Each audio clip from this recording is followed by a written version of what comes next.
know about said it's great to be anywhere, but it's particularly great to be here. I really like speaking to students. It reminds me of what I should be doing. And I guess the one thing you'll notice pretty quickly is that when I was your age, when I was in journalism school, I was told that I had a voice for print, and you'll understand that fairly quickly. Ellen can work in broadcast and in print. I'm stuck in print because of the monotone. So what I do is newspaper stories and books, and then I'm starting to work on movie stuff. And so that's sort of the area I work in now. I think the thing I'm proudest of in journalism is that I've been turned down 300 times by Canadian newspapers for jobs.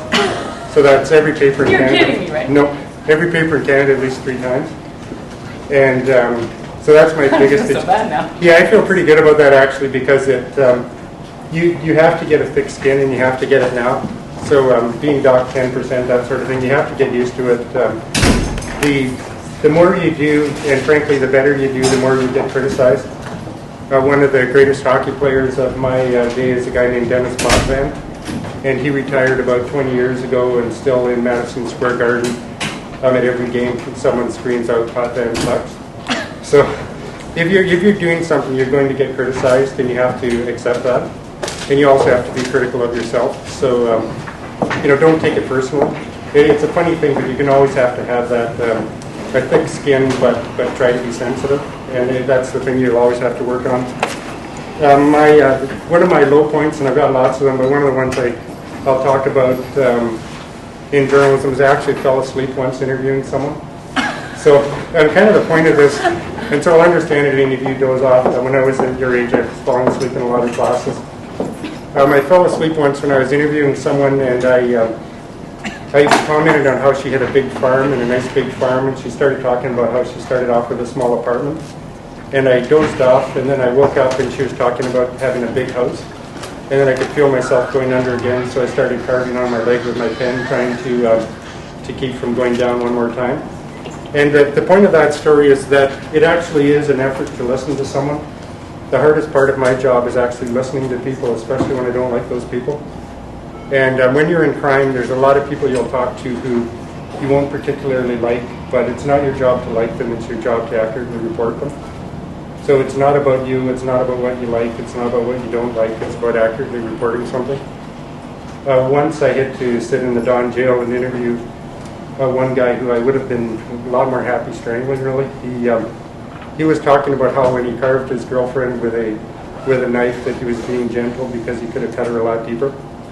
And so he was talking about how he surgically cut her. He didn't really gouge her. And I was trying, in the story, that's where you get to say what you think. When you're listening, just listen. If you cut the guy off and say, this is absolutely awful what you're saying, you're not going to bring out the full depths of this guy's insanity. And this guy looked very, very normal. So you have to let some people go, let them talk. It's not your job to interrupt them and lecture them on life. It's your job to listen, to be accurate. Also try to allow people to surprise you. It's odd, but a lot of times you'll go in with a preconception, and then they'll do something that'll really turn things around. Once I interviewed, before I was in crime, I interviewed a really big poet named Earl Burney. And it was funny because it was for this academic journal. The reason he talked to me was because there was a World Series underway, and he wanted to get to a TV to watch the game. And he was at a university, but he wanted to go to a TV where he wouldn't be bugged by academic people. He just wanted to be left alone to watch this baseball game. And so I let him off to a TV that was hidden away from people, and then I could talk to him in breaks and commercials, that sort of thing. And so don't just assume because someone is famous for one thing that they're not into other things too. So, let them surprise you. Katie Lang, who's a big singer, I interviewed her once for about 2.5 hours, and that was the same thing. She wanted to watch the Edmonton Oilers play hockey. And she was, a lot of people wanted to talk to her. She was a big deal then. And so I took her somewhere where people wouldn't bug her, and then we agreed just to talk to her in commercials. And that was a good interview. I interviewed once the guy who kind of energized the Hells Angels and got them to be a worldwide force, and he wanted to talk about Jim Carrey movies. So, let people surprise you. I mean, that's what makes it sort of neat. Like, you've got to plan a lot, but at the end of the day, you should be getting surprised. Also, the biggest thing, the most important thing you can have, and the thing that I think connects the really good journalists I know, is curiosity. If you're not curious, it'll come across in your stories. If you are, it'll matter. You know, it's making an extra phone call. It's digging a little bit deeper, showing a little more interest in something. This is a job where you don't have to be a rocket scientist, but if you're bored, it'll come across in your work, and if you're excited, it will. I know one great crime reporter, a guy named Jocko Thomas, and he had trouble stringing two sentences together, but he's one of the best reporters I've ever met, because he was always curious. He was always wanting to know what happened, what were they connected to, why did they do it. Even when he retired, he couldn't stop phoning in the paper, he couldn't stop wondering. This is a guy who worked into his late 80s, actually. And one thing I found, too, is that if you really listen, it makes the writing a lot easier. That people under stress, and if you're doing crime reporting, you're basically dealing with people under stress. They're, no matter how educated or uneducated, they're a lot more eloquent if you just let them go, if you kind of touch a nerve and then let them go from there.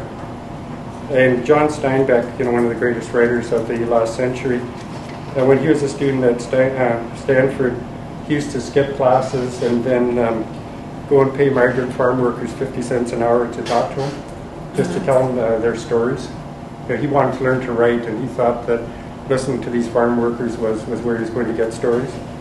And he wanted more than bald facts. When did you come here? How many things do you pick in a day? He wanted, how do you feel? Why do you do it? What do you really want?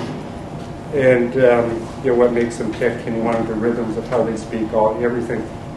And when he finally put it down on paper in The Grapes of Wrath, he won a Pulitzer Prize, and it was a year and a half on a bestseller list, which is phenomenal. And it was interesting because he was smart enough to realize that this new fame and this celebrity was actually kind of a negative.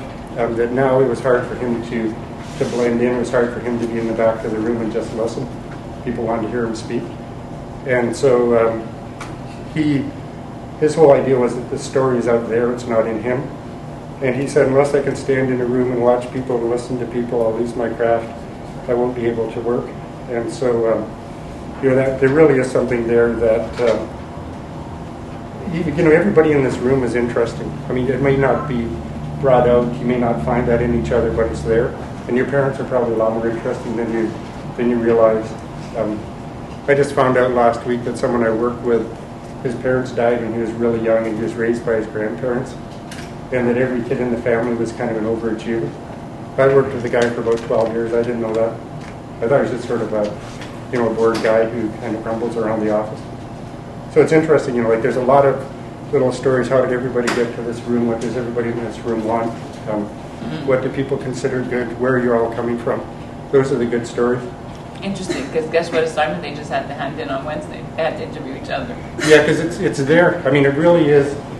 The interesting things, there's some packed things that you have to do, but everybody will get them. The really, really good stories are the ones that wouldn't be reported if you didn't go to them. I mean, any fool can go to Conrad Black and get the verdict right. I mean, if you get that wrong, you've done a pretty bad job. But to go to something else that might be ignored if you weren't there, that's where you'll really get satisfaction, I think. And I'm not telling you that everybody out there is going to be inspiring that you speak to. But one of the worst things about covering crime is that when you interview people, a lot of people give you the time, what time did it happen. They also, Jerry Springer was about halfway over, that sort of thing. Like they'll keep time by a TV show. I mean, not dealing always with really nice, really sensitive people, but there are things out there. When I talked to the guy who founded the Hells Angels, Sonny Barger, it was a bizarre one because it was on the phone, and I had half an hour. He set it up on his phone so that I could phone him in that half hour, but after that half hour, my calls wouldn't be taken. And so he's got a weird little phone system, and so there's no way I wanted to, not to get my full half hour out of him. On the other hand, he wouldn't talk about crimes. Like I asked him about a bunch of stuff, he just blew me off on everything. Saying that every chapter is autonomous, that he can't speak for other people. But I still wanted to keep him going, and so At one point I said, I'm surprised you're not, you don't sound more angry. I'm surprised that you sound like such a calm man. And he said, why would you think I'm an angry person? And it was funny because I had, well, not funny is not the right word, but I had read that he had once horsewhipped someone for stealing his Harley Davidson, and that he did that while he clamped the guy's hand in a vice. So I told him that, I didn't have the guts to say that, but I said, I don't know, I just thought you'd be angry. And then I said, you do fight a lot? And I thought that was being kind of gentle. He said, when I fight, I'm calm. When I get excited, I get beat up. And it was funny because when you look at that guy's life, there's so much violence at the start of it that that's where he's comfortable. That's where he was raised. Violence is normal to him. Everybody you interview in anything, whether you go into crime or entertainment or sports, what they do is normal to them. A mafia person's day-to-day life is just as normal and just as boring to them as yours is to you. A biker, anybody, I've interviewed hookers sort of on the job, between tricks, taking a break. They're just as bored on their job as a lot of office workers are. I mean, they might be dulled down by drugs or something, but everybody's life makes sense to them. And so it's trying to let them explain and let them let it go. And it was funny with Sonny Larger, he wanted to talk about parenting, which isn't something you'd expect from the head of the world's biggest biker gang, which is considered an organized crime group around the world. Parenting? Yeah, he talked about how his daughter can always con him into an extra hour staying up at night. And it was sort of funny, and then he started talking about how he needs diversion, how he watches Jim Carrey. When he thinks of Canada, he thought the only good thing Canada did was turn out Jim Carrey.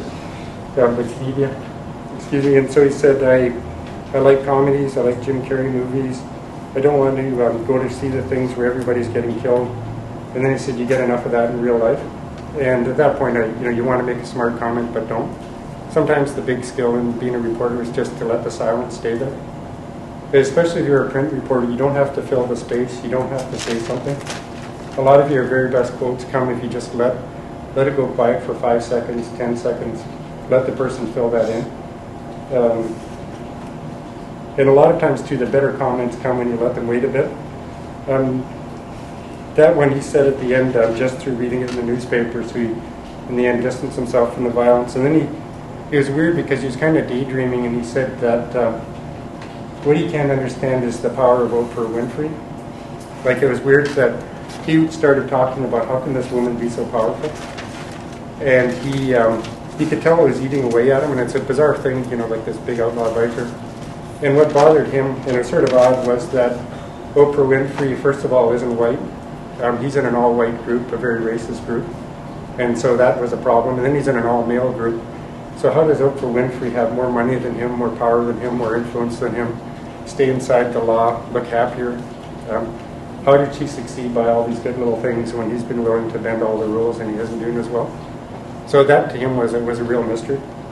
And I had once where I did a book with someone who was an informer from a Colombian drug cartel. So a really, really bright guy who was very good with technology, and he helped drug traffickers beat radar, beat all sorts of little electronic gizmos that allowed them to bring their products into Canada. And it was funny because there was a point where, frankly, I got kind of tired of his story and I got tired of his ego. And he'd show up late because in the drug world that he was used to, he'd always show up late. The more powerful you were, the later you'd show up because the other person had to wait. Also, if someone was trying to kill you, it's better to show up a little later and get a look at sort of the lie of the land. So he'd always show up late and park his car with the nose out so he could take off quickly. And it was funny because for a while it's kind of interesting, and then it gets kind of annoying, that you take a couple hours off and then the person doesn't show up. And it's funny because at one point I told him, you're a story to me, I'm tired of this. If you don't want to talk, don't talk. Stop playing around. And it's funny that you find yourself talking that way to someone from a drug cartel who, that all of a sudden he's like a subject and you're acting like the boss. And it was funny his reaction because this is a guy who worked in Medellin, Colombia, who people died because of his testimony, who had weapons, this sort of thing. But he's also kind of a goofy little kid whose his big commodity was that he could sell technology, very good at technology. And he said, "Do you like me?" And it was funny because he sounded like a 6-year-old, like he sounded like a little kid. It was almost, at that time my son was 4. He sounded like my son when I get really, really annoyed with my son at that time. It was like, when a kid just needs a hug, when you're mad at a kid, but you have to give him a hug to show you still love the kid. That's the way this guy was, and he was, this guy from the Medellin cartel, a really, really murderous cocaine cartel. And it was funny how much with what that guy did was for approval from people. And he couldn't stand you being mad at him. Like, he just couldn't take it. And he needed something on everybody. Everybody that he knew, he needed to know their weakness. He'd loan them money if they needed money. If they, marriage wasn't so great, he'd set them up with women. He'd do something. He needed a lever on everybody. And he couldn't stand the idea of not having control over somebody or somebody not liking him. He couldn't stand it just that you're just dealing with him as a subject and that's it. And it drove him absolutely nuts that these police who really, really guard him, at the end of their shifts, they'd go home to their families and they'd want to spend a couple days not thinking about him. And so these people who would be willing to lay their lives on the line to guard him, when the shift's over, they'd go home to their kids' t-ball, and that would be what they'd really care about. He couldn't stand it that the light would be off him. And so I thought that was kind of instructive just for trying to understand that guy's personality. One thing, too, with people, you have to really try to suspend judgment. Like, you can judge later when you're thinking about it, later when you're writing about it, but when you're doing the interview, suspend judgment. Your idea is to draw them out. And sometimes you won't understand right at the time what you're hearing. There was one woman I interviewed once where I was doing a book on sexual abuse in a girls' home, and the psychologist who ran the place I was convinced was abusing the girls, and I thought that's why there were a lot of problems. And I had what I thought was tons of stuff that showed this guy was guilty. One of the girls I talked to, she dressed like a man.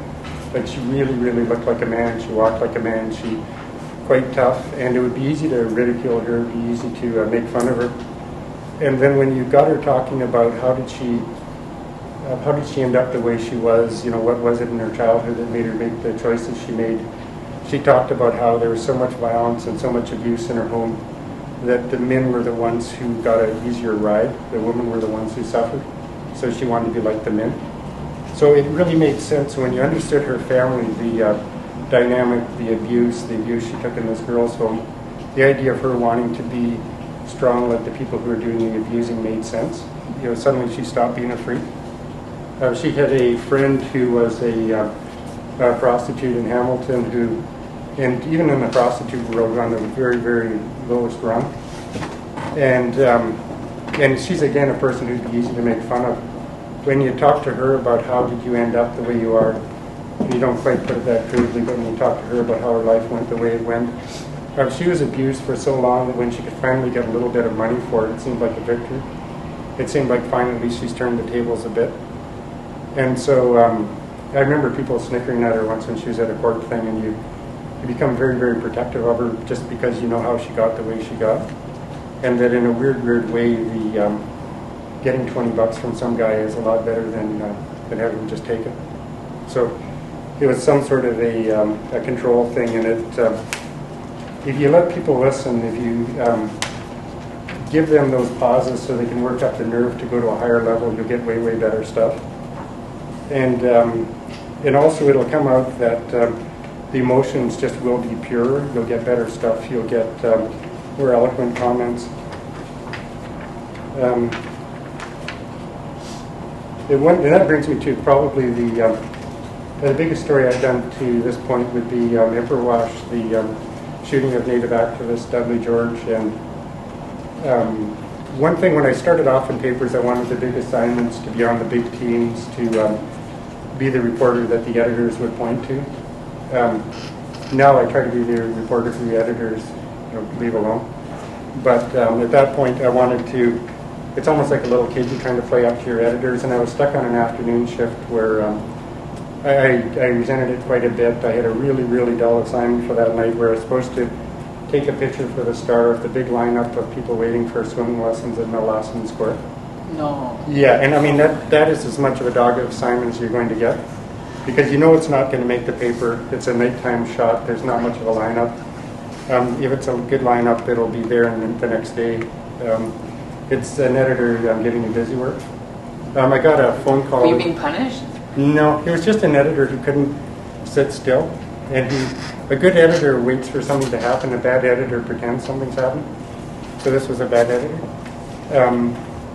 I got a phone call that something had happened at Ipperwash Provincial Park, that there'd been a shooting. And so I thought, I bailed on the swimming lesson thing and went off to the park. And when I got there, it was about 3:30 in the morning. And you could see that there was really something going on, just kind of electricity. There was a big, huge fire in the middle of the road, a big, huge bonfire. So I had to stop the car, and when I got out of the car, I felt extremely white. Like I was the only white guy who wasn't a police officer with a rifle. I felt like in long distance. Were you the only reporter there at the time? The first one, yeah. One? Yeah, and that was a weird No feeling. TV, nothing? No, because it was like 3:30 in the morning, and nobody really knew what happened.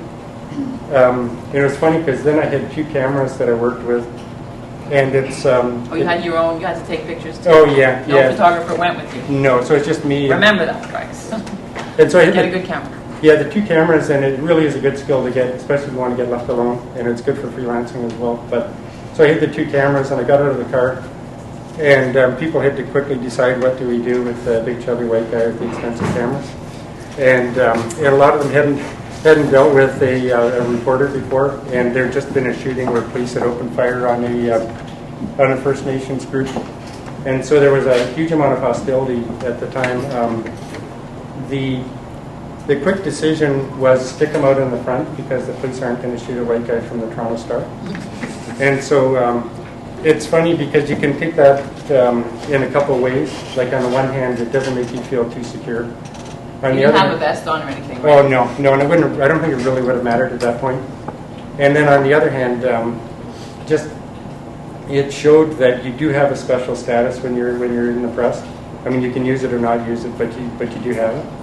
And you can do something. Around 5 that morning, and I'm getting into pick up pictures and sort of violating privacy, that sort of thing.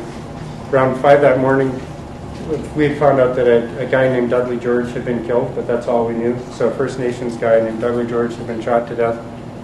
People were just absolutely shocked. And so I needed to speak to someone from his family, or I felt I should speak to someone from his family. And so I asked, there's only one restaurant in the area, and it was a really, really small community. I said, I need someone from his family. Can you find me someone? And they said, sure, just wait. And then about half an hour later, this little guy shows up, and he's got this big stack of pictures. And he just takes the pictures out, and he's not saying much, but he goes picture to picture to picture, showing me his brother who just died. And so you've got him at a birthday, you've got him at a wedding, you've got him at a Christmas, you've got him playing around with babysitting. And in every picture you see the same sort of goofy little smile. And you realize that about 4 hours ago that smile went away forever. And this guy's never talked to a reporter before, never wanted to talk to a reporter before, but he needs you. And what he needs to show is that something did happen in the park that night. It wasn't just a statistic. And that something important did happen. And he was speaking extremely, extremely softly. And your very, very best quotes come when people are speaking the softest. If someone's shouting something out, it means, I think, deep down that they know it's not that important. And so if they don't shout, you're going to walk away from it. If they're speaking softly, it's something they're a little nervous about letting out into the world. It's something they're a little protective of. The best quotes are almost always the soft ones. So I said, who do you blame? And he said, I don't blame anybody. And I said, well, do you blame Mike Harris? That was the premier at the time. Do you blame the Ontario Provincial Police? And he said, I don't blame anybody, but I need the truth. And it sounds like a cliche or kind of trite to say you need the truth, but this is a guy who's at one of the absolute low points of his life, and that's what he's saying. He's not putting on a show, that's what he's really feeling. He needed to know why his brother died. And I didn't know until about 6 years later what he was really saying to me, this guy. That when he said, I need the truth, in Ojibwe, truth has a slightly different meaning than in English. that in Ojibwe, truth is Debwewan, and Debwewan means a healing truth. So something that's factual, but something that makes the world a bit better. So it's got to have a healing component. He needed to know, how did his brother die, and how could that not happen again? And he wasn't shouting it out. He wasn't making a speech. He wouldn't have said it twice. If I hadn't listened, he would have gone away, but he needed that. And so it was funny because and Bill and I were talking about saving notebooks. That's one about 6 years later when I was writing a book on that. I had to go back and see, did he really say what I thought he said? And it also struck me that at the time when he's at such a low point, that he's being so fair, that he deserves explanations for why his brother died, like without being any kind of a crusader. This is a democracy. People do have a right to know why someone dies at the hand of the state. I mean, that's just, if you don't have that right, what rights do you have?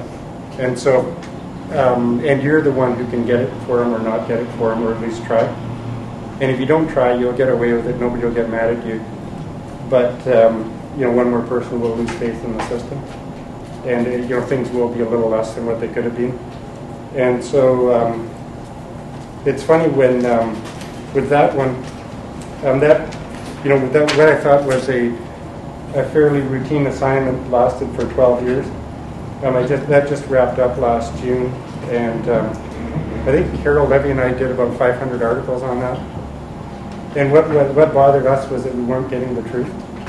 And you're not talking about the white truth, First Nations truth, this Tory truth, Liberal truth, just the truth. And you don't need to prejudge, and you don't need to come into it with a political background, and you don't need to be anti-police or pro-police. You just need to be going for what's true.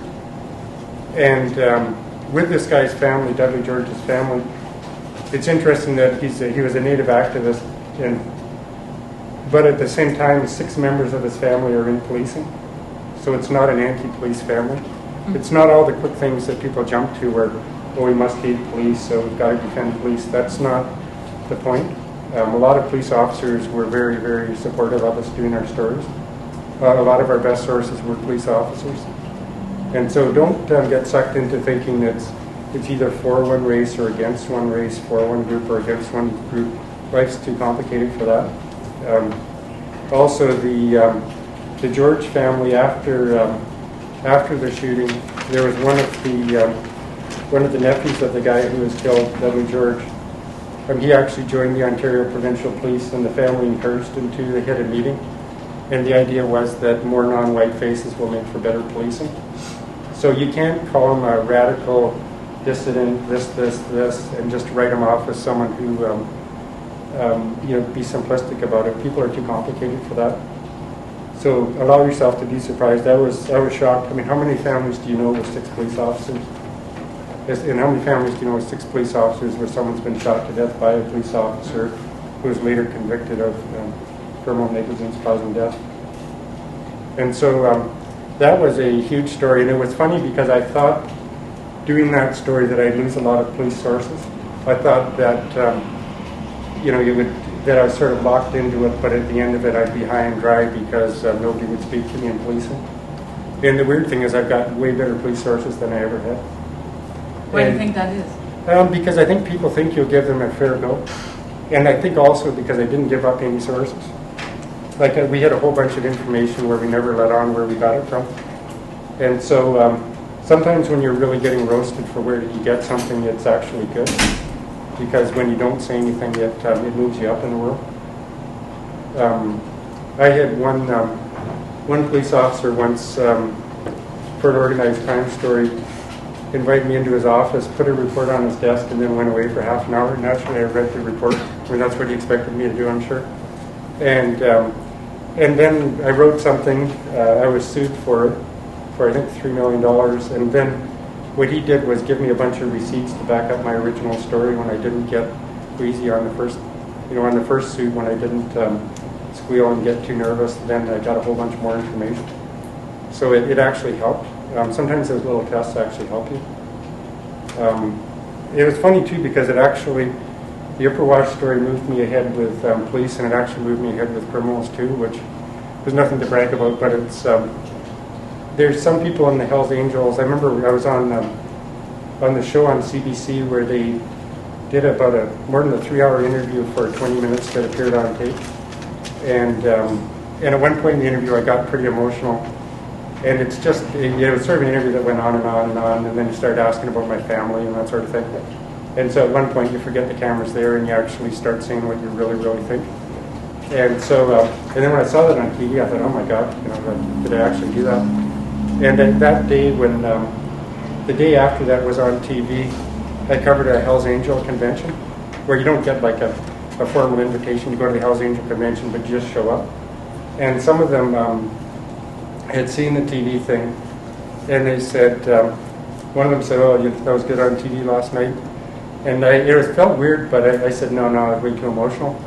And then he said, no, brother, you got to be emotional sometimes. And it was kind of weird because I was Sounds like Hulk Hogan. Yeah, I was getting advice on my feelings from a Hells Angel.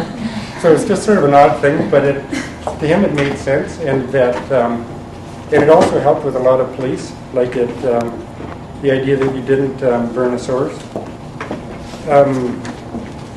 There's some people too, like getting back to how if you really let somebody go, your writing will appear more eloquent than maybe it actually is. There was one guy, David Milgaard, who I did a fair bit of writing on his wrongful conviction for a rape and a murder. In that green book back there, I did that with his mother, how she got him out of prison. But he was in prisons for 22 and a half years for a murder and a rape he didn't commit, and he went into custody at 16. So he had a huge amount of bad things happen to him in custody. And a lot of people fought to get him out of custody, and he finally did get out. But one of the things he said when he got out, and this is a guy who's very, very uneducated, he said, Mom, I just got out and I could see the whole sky, every bit of it, not just a little bit through the bars. I thought it was wonderful. I mean, isn't that poetic? And that's a guy in about a grade 6 maybe. But you can't really top that, but you won't say it loudly. That's something you have to really go quiet and really fade away, let him do it. But one of the best photographers I know, Patty Gower, when she's covering something, you don't know she's there. She's got a weird way of carrying herself that people don't notice her. She blends right in. She's not jerky. She doesn't impose herself on things. She doesn't talk. She lets the situation have its own life. And Patty can take pictures of things that other people can't imagine taking. And she's technically very good, but that's not why she's a great photographer. I think there's a lot of people technically as good as her. The reason she's great is she just has that presence. It's not about Patty when she shows up, it's about whatever's happening. And it's hard to explain, but and another thing David said when he got out was, and he was trying to explain his feelings, he said, there's always something there, I don't know what word to say, call it love. I don't mind using that word.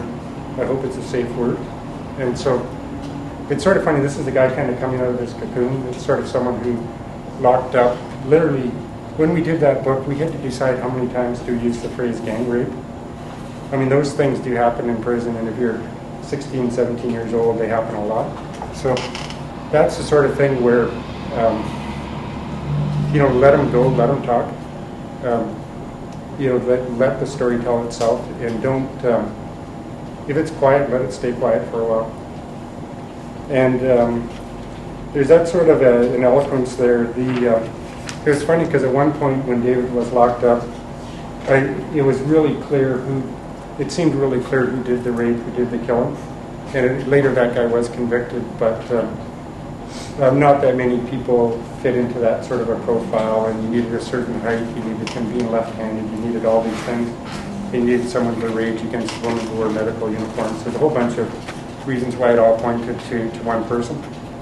And I went to talk to that guy's mother. I found out that guy had been released on parole, and that he had tried to get psychiatric counseling in prison, but his sentence wasn't long enough for him to get the counseling. He was furious that he didn't get the counseling, so he almost murdered one of his neighbors almost immediately to prove to authorities that he needed the counseling. And so I went to talk to that guy's mother, and there are times when you literally feel your skin crawling, and this was one of them. And that's the only time I've ever been around a woman where I've been convinced that she was a sexual predator.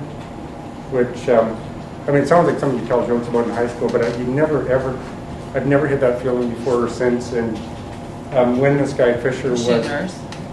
she was a cleaner in a hospital. And when this guy, so she wore the uniform that all the women he attacked wore. And when he testified, this guy Fisher, he talked about being sexually abused as a little kid. And it was funny because talking to that woman, just for wanting to get up and run screaming out of her room, you can't, it's hard to top that feeling, but you have to let her go. This is your chance to talk to her. I talked once to a grandmother who, just for some of the people you end up with, this little girl was murdered, the body was hidden, and the body was taken, or the little girl was taken from her mother during a visitation by her father, that they'd been split in the family. The father had the kid for the weekend, the little girl vanished. The father was found dead and nobody knew where the little girl was. Was this in Toronto? That was up in Northern Ontario. We had Elliott Lake. And so it was an odd one because you have all these people searching for this little girl and they're all kind of worked up that they'll find her and it must just be a mistake and must have dumped her off with a friend. And a cop tipped me off that you might want to go talk to the grandmother. And I talked to the grandmother and the grandmother said, no, my son killed her. And she said that he'd been talking about that for quite a while and that his father had killed himself and that he wanted to go see God and he wanted to bring the little girl with him. And so he shrunk himself down to the exact size of his father when he died, and then he killed the little girl. He wanted to punish the little girl's mother, so he hid the body. And you can't, when I did that interview, I felt like I was floating off the ground. I mean, that was pretty close to shock. And but you need to get it out of her. And it's funny when you talk to her, she looked just as normal as anyone you'll see. She looked even kind of sweet. And you want to scream at her. I mean, she let her granddaughter get murdered. She did nothing. But in her family, there were so many suicides. I mean, it was bizarre, but she talked Was about she native? No. No. And she's very, very, it's odd, but she's very, very solid looking. Like, she really looked like a salt of the earth type of person. And in her family, that was such a normal thing. There were so many suicides in that family that that was sort of normal. I mean, it sounds awful, but that, and it was funny writing that one because, like, you're doing what you should be doing, but it's not like there's a big happy parade at the end of the day. Like, it's not, like sometimes when you do your job and it goes well, it's not like everybody's happy and hugging you. Like, it's not that way. And it was an odd feeling, that one. I was up in this Northern Ontario community, and there's absolutely nobody you can talk to about this.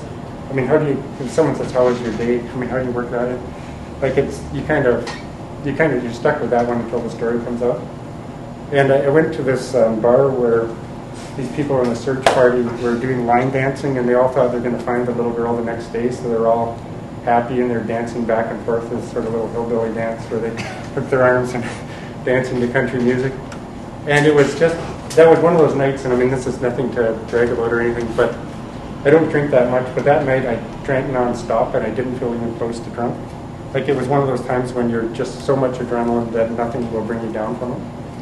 And I mean, and the awful thing is, it was a good story, but it wasn't, it's not like everybody's going to hug you and say great at the end of the day.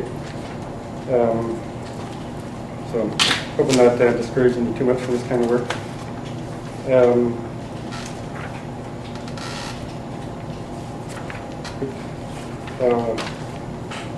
Going into some other stuff here. So with tragedies, and I part of the reason, this sounds odd, but part of the reason I sometimes I do like organized crime, is that the victims aren't quite as innocent as in other kind of crime stories. A lot of your stories will be judged by how people judge your victim. It sounds awful, but lots of people get murdered every day. Lots of people get killed in car accidents every day. A lot of how a story is played is by how the editors think that the victim will be judged, and a lot of times that says something really awful about society, but it's also true. I had once where right on deadline, I went to a murder and I phoned the paper. The editor said who was killed, and if it was a nun, if it was the mayor, if it was the captain of the Maple Leafs, it would have been top of the front page. I said a drug dealer killing a drug dealer. He said, give me 8 inches, no hurry. It was just another story. And so with something like Ipperwash, what you've got to do is bring across what the loss was. This was a real person. There's so many preconceptions about First Nations people. It's awful, but the First Nation person gets shot and people will assume 20 bad things before they know anything about them. And so it's your job to go in there and find out what really did happen, and not to be any kind of a crusader, but also just to be honest. And so that means if try and be fair, forget the skin color, forget the uniforms, and just try and be honest about what happened that night. What else? One thing when you're doing a tragedy too, when you go to the door, and I used to think that we shouldn't go to the door. After Ipperwash, I'm convinced that we should talk to people. There never would have been attention paid to why Dudley George was killed if his brother Sam hadn't fought for 12 years. His brother Sam needed the press. Joyce Milgaard needed the press. Lots of people need the press. Lots of wrongfully convicted people. Ellen was talking about on TV last night. There's all sorts of people who need you. And so it's not your job to prove they're innocent, but it's your job to be accurate. And if that means they're innocent, then they're innocent. So go to the door. Don't expect to be loved. Don't take it personally if they're mad at you, but you have to go to the door. Like it's more of an insult to say that it doesn't matter than to go.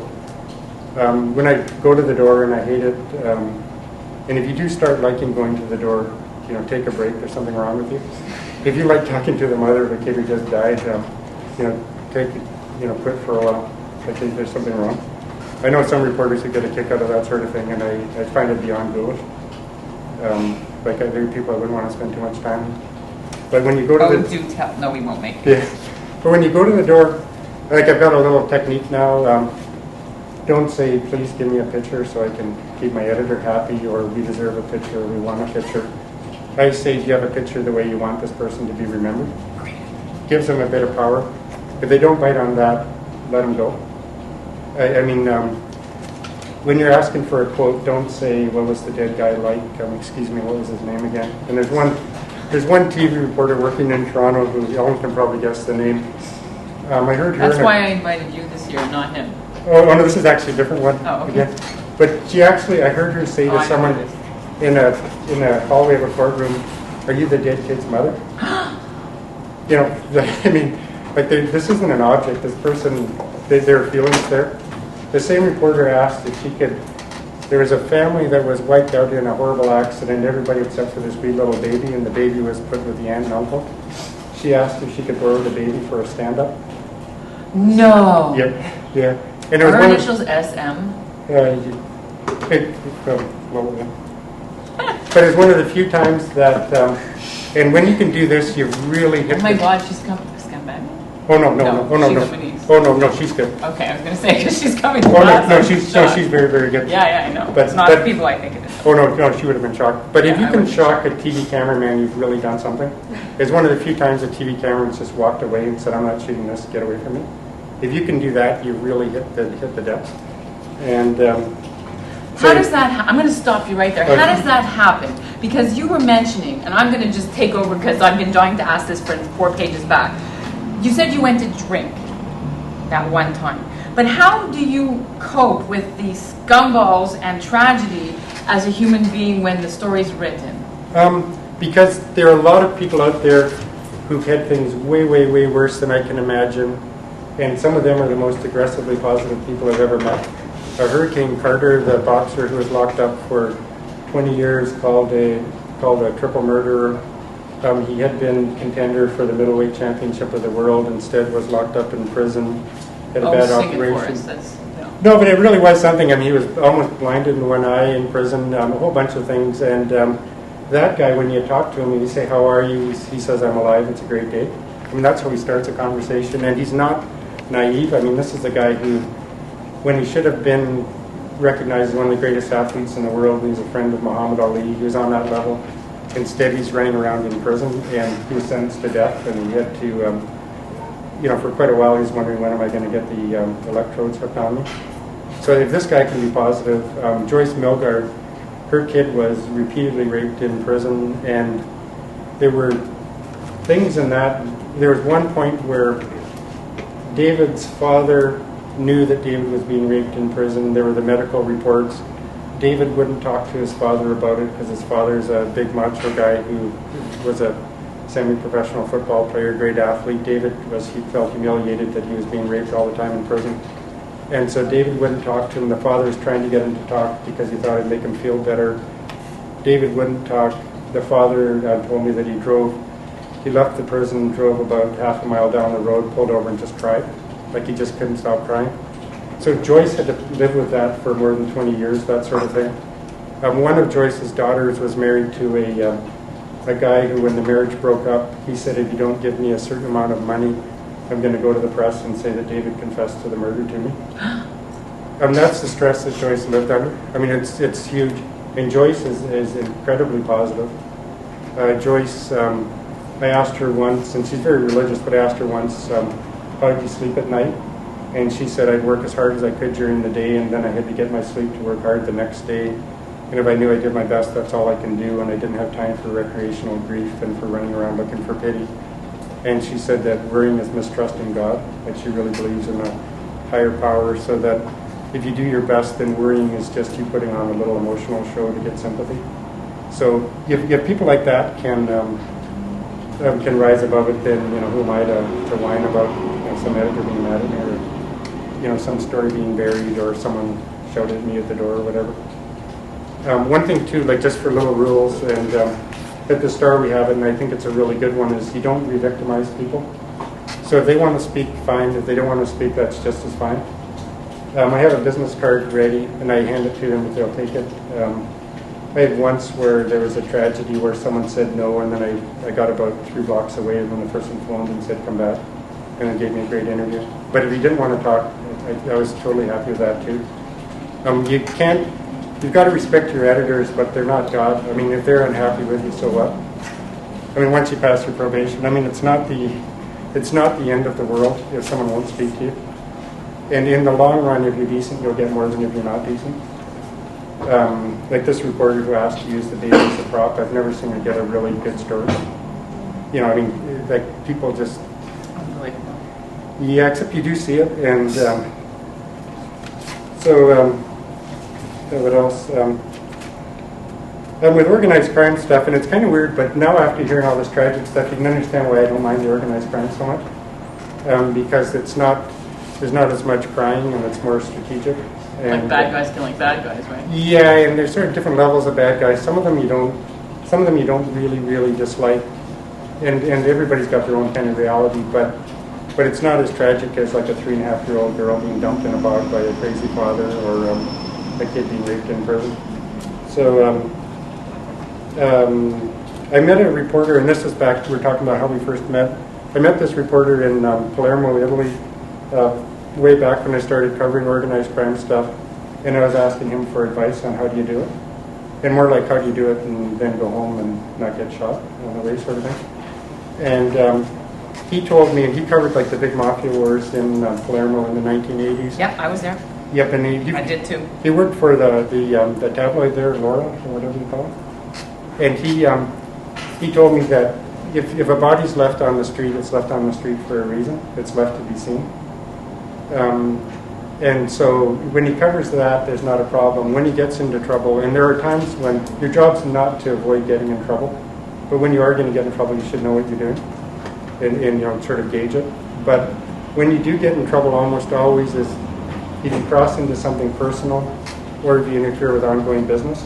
Like those are the 2 things that will get you in trouble. And so does it do you any good to point out that a criminal is 80 pounds overweight? Like is it worth it to you that might be what sets the person off? I did one book on mafia people with a guy from Italy. One mafia person was just absolutely furious at us, and he lives in Woodbridge. What he was upset with wasn't that we pointed out he was a heroin trafficker, that he plotted to commit 3 murders, or that his family was doing the same sort of thing for a long time. He was mad because he thought we deliberately made him look fat in the picture we used.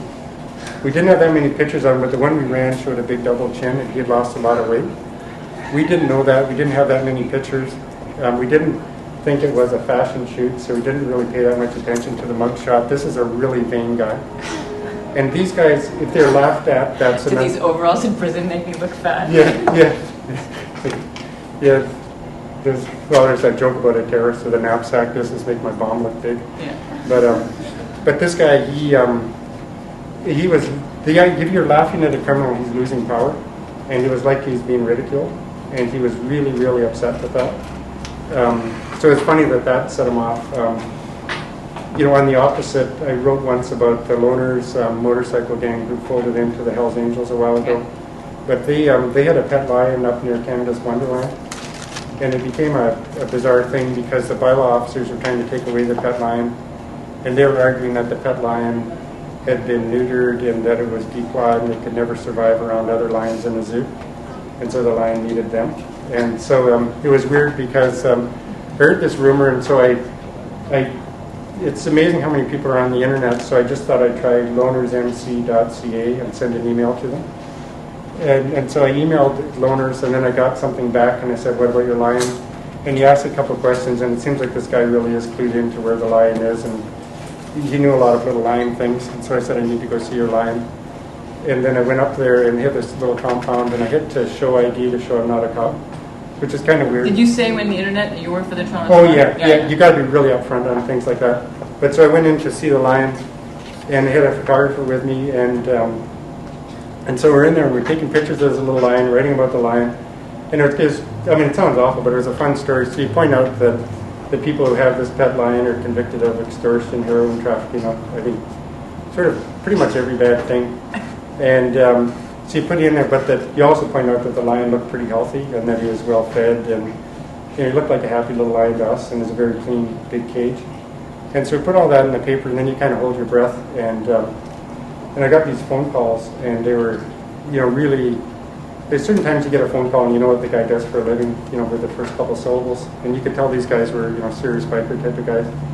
And one of them said, if you ever need a favor, just give me a call. And it was weird. Like, they didn't that editor that sent you to the pool? Go knock him off. Right? Oh yeah. Well, it's funny because they didn't mind, all the stuff about what they did for a living. But I was being honest that the lion did look healthy to me, and that was good enough. And it was weird because I remember deleting all these emails because I thought if the police ever get this, and someone I don't like is murdered, I'm in trouble. Yeah. So but it was weird because they actually were kind of okay. I had another one that was kind of weird where, and sometimes you're deliberately getting into trouble, but it's not your job not to get in trouble. And once there was a big tire fire, huge tire fire in Hagersville, Ontario, and so we checked what's the second biggest illegal tire dump in the province, and it turned out it was owned by a guy named Dominic Musitano, and he'd been convicted of playing a part in a big mob contract killing and of extortion, and then his son Pat since gone to prison for 2 contract killings. In Hamilton? Yeah, and and so you do have it. You can't. I did this stuff under Freedom of Information Act, and found out that they'd applied to the provincial government for $3.5 million to sort of improve their tire dump, but it was an illegal tire dump. So what you have is people taking good farmland, dumping tires on it, getting paid to dump tires on it, then taking $3.5 million of your tax money to make it a legal business and put all the legal people out of business, and launder crime money. So you're kind of obligated to write about that. And also it was bizarre, but it showed that the province was paying for security guards who stood inside the dump. Like you had a tire dump that was run by arsonists, and they were going to get government money to upgrade it. So you're obligated to write about that. You can't, that is public interest. But when I wrote about it, the little kid, not little, but he's in his 30s now, but the kid in the family was really, really upset, understandably, and swearing quite a bit on the phone. And I got this, I'm not the tidiest person at work, so I've got this little mail slot, and I don't always check it. Like I figure if I'm busy, I don't need a whole bunch of outside stuff. So I hadn't checked my mail slot, and then after a couple of days I looked, and there was this strange little letter and a razor blade in there, and this odd little threat that sounded like it wasn't written in English as a first language. Like it's kind of an odd little threat. And this friend of mine who's an Italian journalist, I showed it to him, and he went kind of nuts, and he said that's a Calabrian Ndrangheta, which is a mafia strain. That's the way they threaten, and that's what these guys are, and you've got a problem here. And then I talked to a Mountie I know, and he was having a visit from an Italian police officer, and showed it to him, and they thought it was pretty neat. But then we had to deal with this threat, and the odd thing was they said you've got to tough it out or else run for the hills. Like you don't really have too much of a choice. So you either just totally throw it in or else you tough it out. There's not too much of a middle ground. And then the weird thing was that by me not checking my mailbox, I had accidentally toughed it out. Like I had accidentally kept writing about it, so they thought I was defying their threat, and you can't scare this guy. I was too clued out to know I was being threatened. But it actually worked. And then we planted a little story in the paper that was true, but it worked, that said that Italian police are now looking into a threat against a Toronto Star reporter by a Hamilton Mafia person. And then that sent a message to their friends overseas that they're bad to do business with. And at that point I got a call from the Mafia guy in Hamilton, Dominic Musitano, who had just sort of called a truce to everything. And it was odd because... this is like The Sopranos. Well, it really got really funny because it's all kind of... It seems serious, but then it always gets funny at the end. So the editor, and this is like a classic Star thing, for a little while they actually seemed to care about you. And then when you're out of the fire, then they stir it up again. So the Mafia guy wanted me to bring my editor down to Hamilton to meet him. And I wanted to say, shoot me now, I'm not riding in a car that guy for 2 hours. Like I just didn't, I thought if you're going to do it, but don't make me ride with this guy forever. Like don't make me sick with it. And so there was that. Also I thought, it was just too bizarre of a spectacle, the idea of driving down to see this guy and him holding court. And so I said, well, why should I go see you? You're threatening me. And he said, I'm not threatening you, but if you're being threatened, you should take it really, really seriously. So the people who are good at threatening won't really, really threaten you. Like they'll tell you to watch out for your health. I got 3 minutes left on this tape. Okay. So there's no problem, but I just want to let you know that maybe we should start opening up to questions and answers, because maybe they also have to change their tape recorders too. Okay. So, does anyone want to change anything? Or? Are we good? Sorry. Just check it quickly, guys. Oh my God. Yeah. Just going to where you want to go? It's fantastic. We need to open up a little bit now. Oh, sure. Okay. Because we've got probably another good half an hour. Okay, great. I have a million questions. Oh, sure. Oh, no, that's great, yeah. I've got one little story now.